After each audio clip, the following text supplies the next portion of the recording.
नमस्कार दोस्तों, मेरे YouTube चैनल पर आप सभी स्टूडेंट का स्वागत है। तो दोस्तों, आज हम हमेशा की तरह हिंदी का फुल टेस्ट पेपर सॉल्व करेंगे, जो आपकी आगामी परीक्षाओं के लिए बहुत ही महत्वपूर्ण होंगे। तो जिन लोगों ने चैनल को अभी तक सब्सक्राइब नहीं किया है, तो चैनल को सब्सक्राइब अवश्य कर लें, जिससे आपको अगले वीडियो की नोटिफिकेशन मिल सके, और वीडियो को लाइक अवश्य कर दें।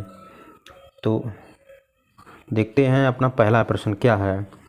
हल्दी घाटी के रचनाकार कौन है?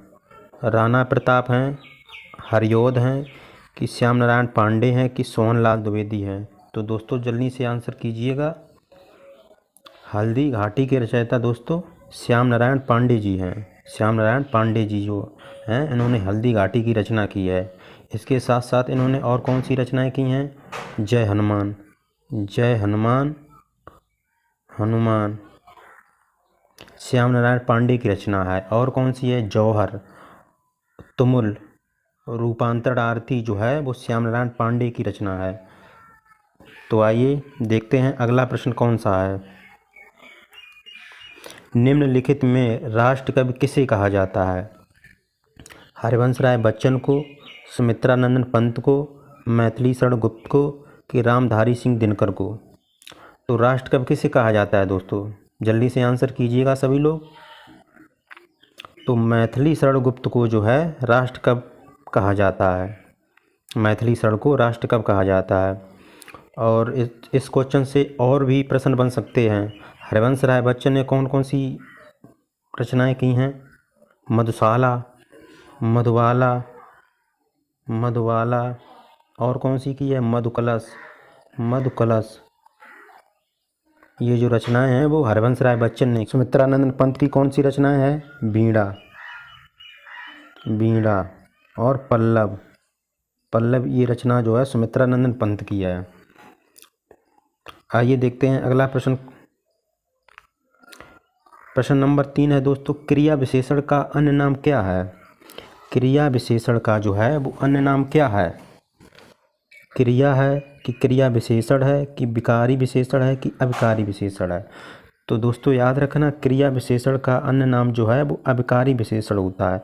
अविकारी शब्द वे शब्द होते हैं जिनमें लिंग वचन संज्ञा के आधार पर परिवर्तन नहीं हो सकता है, उन्हें हम अविकारी शब्द कहते हैं। ठीक है, तो हमारा डी जो है वो बिल्कुल सही हो जाएगा। प्रश्न नंबर 4 है दोस्तों, निम्नलिखित में से भाववाचक संज्ञा कौन सी है? शत्रुता है, कि वीरता है, कि मनुष्य है, कि गुरु है? तो इसमें भाववाचक संज्ञा कौन सी है दोस्तों? ये शत्रुता जो है ये भाववाचक संज्ञा है। किसी के गुण दोष के आधार पर जिस चीज़ का जो है पता चलता है उसे हम भाववाचक संज्ञा कहते हैं। किसी के गुण दोष के कारण जो विकार उत्पन्न होता है उसे हम भाववाचक संज्ञा कहते हैं। मजदूरी और प्रेम किस लेखक की रचना है? मजदूरी और प्रेम किस लेखक की रचना है? राहुल सांकृत्यायन की, कन्हैयालाल मिश्र की, कि सरदार पूर्ण सिंह की, कि डॉक्टर शंपूर्णानंद की? तो मजदूरी और प्रेम जो है वो किसकी रचना है दोस्तों? ये सरदार पूर्ण सिंह की रचना है। सरदार पूर्ण सिंह की रचना मजदूरी और प्रेम है।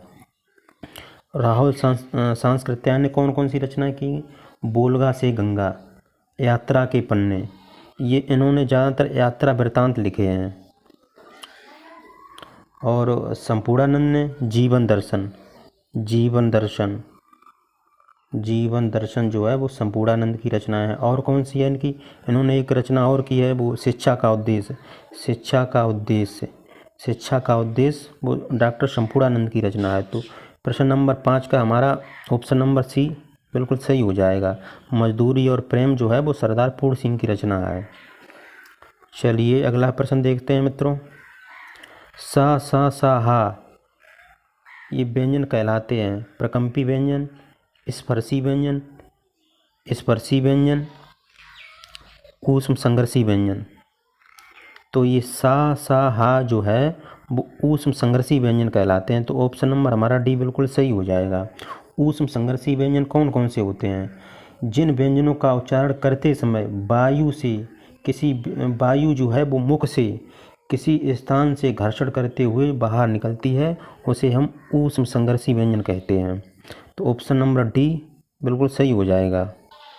ठीक है, चलिए अगला प्रश्न देखते हैं। तो जिन लोगों ने अभी तक चैनल को सब्सक्राइब नहीं किया है वो लोग इसको सब्सक्राइब जरूर कर लें और वीडियो को लाइक जो है वो अवश्य कर दें। करणवाचक क्रिया विशेषण में किस प्रकार का विराम चिन्ह का प्रयोग किया जाता है?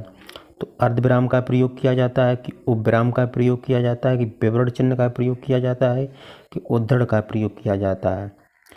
तो करणवाचक क्रिया विशेषण में अर्धविराम का प्रयोग किया जाता है। तो ऑप्शन नंबर ए सही हो जाएगा। विराम चिन्हों की संख्या कितनी है? विराम चिन्हों की संख्या 20 है। कामता प्रसाद गुरु के द्वारा विराम चिन्हों की संख्या 20 बताई गई है। चलिए अगला प्रश्न देखते हैं। इनमें से कौन सा वाक्य कर्मवाच्य है?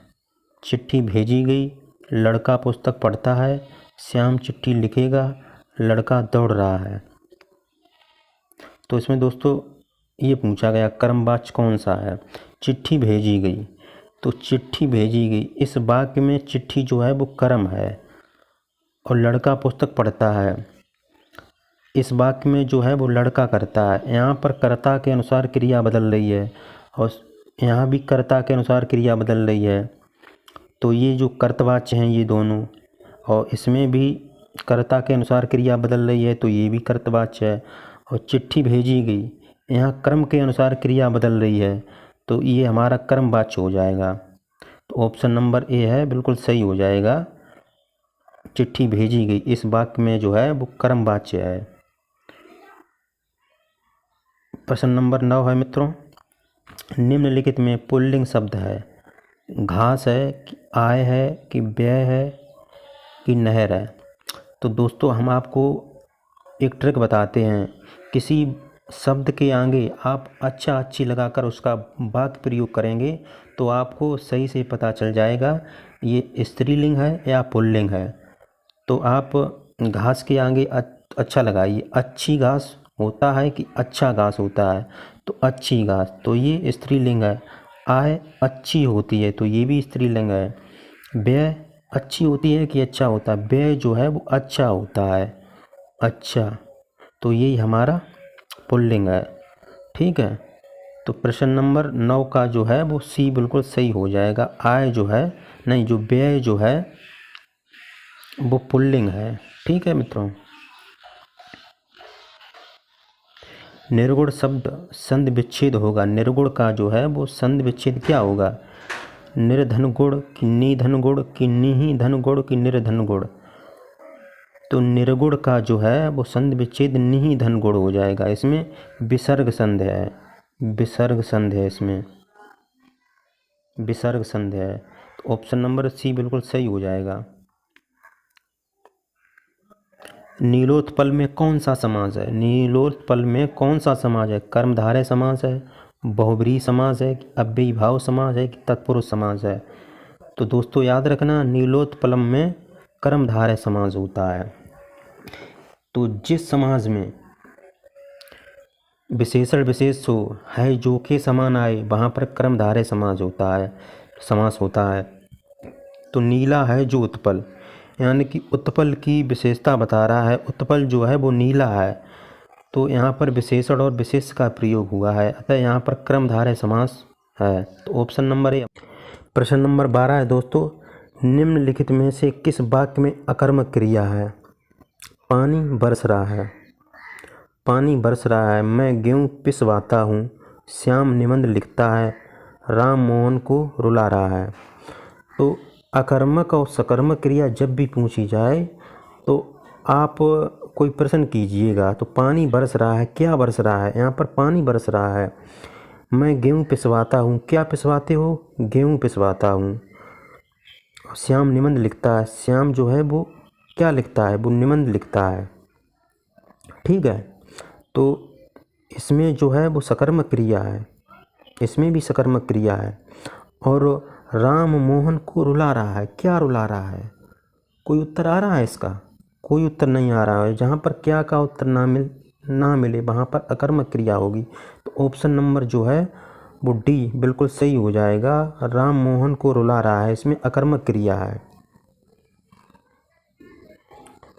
चलिए अगला प्रश्न देखते हैं। प्रश्न नंबर 13 है दोस्तों, विस्मय या आश्चर्य किस रस का स्थायी भाव होता है? वीर रस का, हास्य रस का, अद्भुत रस का कि रौद्र रस का? तो विस्मय और आश्चर्य जो है वो अद्भुत रस का स्थायी भाव होता है। और रौद्र रस का स्थायी भाव क्या होता है बताइएगा। कमेंट में बताइएगा आप लोग, रौद्र रस का जो है स्थायी भाव क्या होता है? तो रौद्र रस का स्थायी भाव जो है वो क्रोध होता है। क्रोध जो है वो रौद्र रस का स्थायी भाव होता है। चलिए प्रश्न नंबर 14 देखते हैं। दैविक का अनेकार्थी शब्द क्या है? देवता है कि ज्योतिषी है कि किन्नर है कि गंधर्व है? तो दैविक का अनेकार्थी शब्द क्या है? जल्दी जल्दी से बताइएगा सब लोग, बहुत लोगों के आंसर गलत आ रहे हैं यहाँ पर। देवता नहीं होता है, दैविक का अनेकार्थी देवता नहीं, ये ज्योतिषी जो है ये बिल्कुल सही है। तो ऑप्शन नंबर बी हमारा सही हो जाएगा। दैविक का अनेकार्थी शब्द ज्योतिषी होता है। चलिए अगला प्रश्न देखते हैं। बीसल देवरासों के रचयिता का नाम बताइए। चंद्रवरदाई, जगनिक, दलपत विजय कि नरपत्य नाल हैं? तो बताइएगा, बीसल देवरासों के रचयिता का नाम बताइए। तो नरपत नाल जो हैं ये बीसल देव रासों की इन्होंने रचना की है। तो ऑप्शन नंबर डी जो है वो बिल्कुल सही हो जाएगा।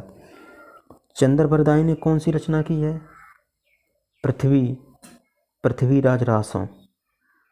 पृथ्वीराज रासों जो है वो चंद्रवरदाई ने की है। और जगनिक ने कौन सी की है बताइएगा आप ही लोग। परमाल रासों, हाँ बिल्कुल सही, परमाल रासों। परमाल जो रासों है वो जगनिक की है। ठीक है, तो प्रश्न नंबर 15 का जो है ऑप्शन नंबर डी बिल्कुल सही हो जाएगा। नरपत नाल ने जो है बीसल देव रासों की रचना की है।